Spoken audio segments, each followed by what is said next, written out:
اللهم صل على سيدنا محمد وعلى آله وصحبه وسلم تسليما.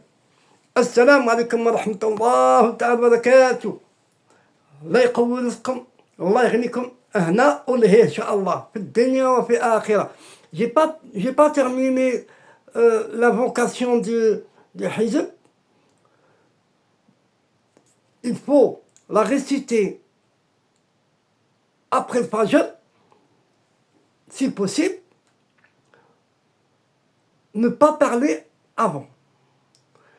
Et dans l'eau, vous prenez un verre d'eau, vous soufflez dans un verre d'eau après la récitation. Et vous disiez, Allah, écoutez bien, Allahumma aftah alayya abwab al-baraka. 3 fois. Vous soufflez dedans. Et vous dites Bismillah, vous la buvez. Et la baraka, masha'Allah. Dans la journée, masha'Allah. Et vous pouvez, ceux qui savent l'écrire en arabe, masha'Allah, dans une page blanche propre, avec du safran, vous l'écrivez et vous l'accrochez à la porte de votre commerce. Elle attire les clients. Masha'Allah.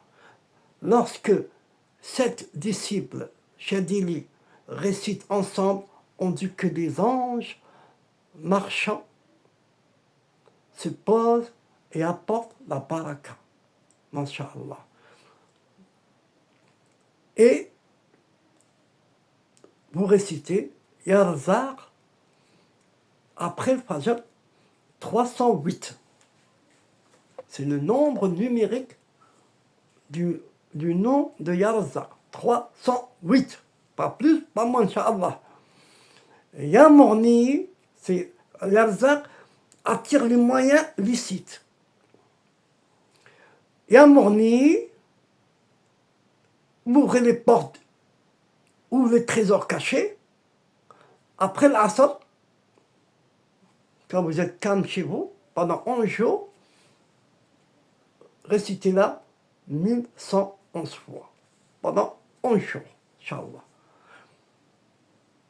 Ya Al-Wahhab, multiplication miraculeuse, la dire 7 fois. Ya Mourni, en prosternation.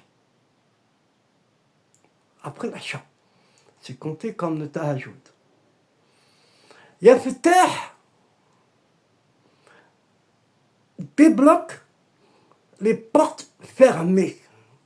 Ya Fattah. Fattah, c'est très puissant. 489 au matin. Au matin, il ne dit pas l'heure précise. Au matin. Masha'Allah. Dites au matin, quand vous vous réveillez, vous faites la salle. Vous faites des ablutions et allez la réciter, masha'Allah.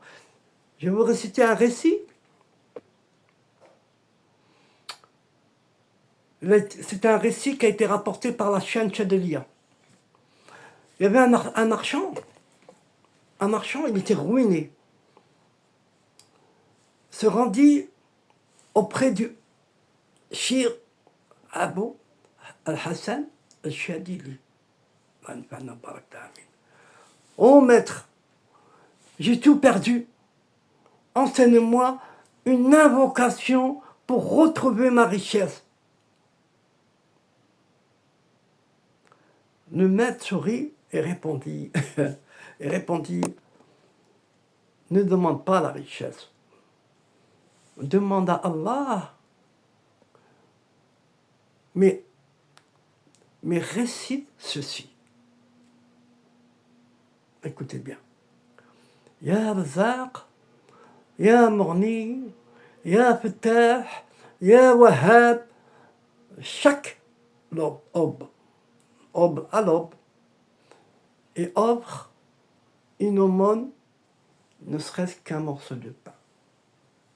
Voilà. Le marchand obéit.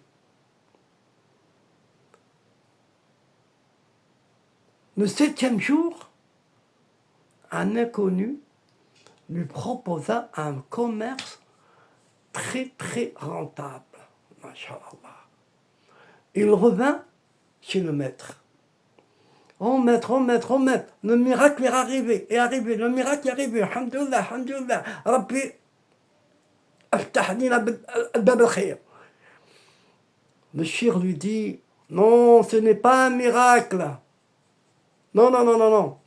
Ton cœur s'est détaché du monde et le monde est venu à toi comme le cœur cesse d'être un mendiant, il devient roi. Depuis ce jour, le marchand distribua chaque semaine la moitié de ses gains et on raconta que sa fortune n'a jamais cessé de croître jusqu'à sa mort. Vous avez compris quand il dit non, non, ce n'est pas un miracle, ton cœur s'est détaché du monde et le monde est venu à toi, et quand le cœur cesse d'être un mendiant, il devient un roi. Ça veut dire, il y a des personnes, mais c'est involontaire. Ils disent, ah, je veux devenir riche, je veux devenir riche, je veux devenir riche, je veux devenir riche, je veux être riche. Et il a oublié celui qui donne, celui qui yiftah, celui qui yazaq, razaq, celui qui rni, al-maghni, yubni, كل شيء Allah subhanahu wa ta'ala. Non, pas non. À part s'il veut du rizq empoisonné. Empoisonné qui veut dire tout le haram, la histoire jina. Comme j'ai un ami, véridique, c'est ce qu'il m'a expliqué. Il m'a dit, j'étais voleur, j'étais kulchi, et j'avais des enfants. Mais j'ai rien fait avec mon argent, je touchais des millions et des centaines de mille. Et j'ai rien fait avec cet argent. Il y en a un autre ami, lui, il est venu, il a dit, Rabbi, t'aimes bien, t'as rien fait avec cet argent. Je lui ai dit, pourquoi? Quand j'ai touché de l'argent, des millions, et j'ai rien fait avec l'argent. Pourquoi Rabbi, t'aimes bien? Parce que t'as rien fait avec cet argent. Si tu aurais fait à peine, par exemple, tu aurais fait, avec des millions que tu as touché, tu aurais construit une maison. La pierre que l'aurait posée, elle est haram ou bien halal? Elle est haram. Alors, après, toi, pour leur devenir halal, la pierre, comment tu vas faire? Comment tu vas faire? À part la casser et la jeter. C'est tout. Même pas la donner à sadaqa. Même pas. Sadaqa, ça marche pas. C'est comme si tu mets à la poubelle. Parce que tu fais un sadaqa avec le haram. C'est que Rabbi, il aimait bien. Alhamdulillah wa shukrillah. Assalamu alaikum wa rahmatullahi wa barakatuh.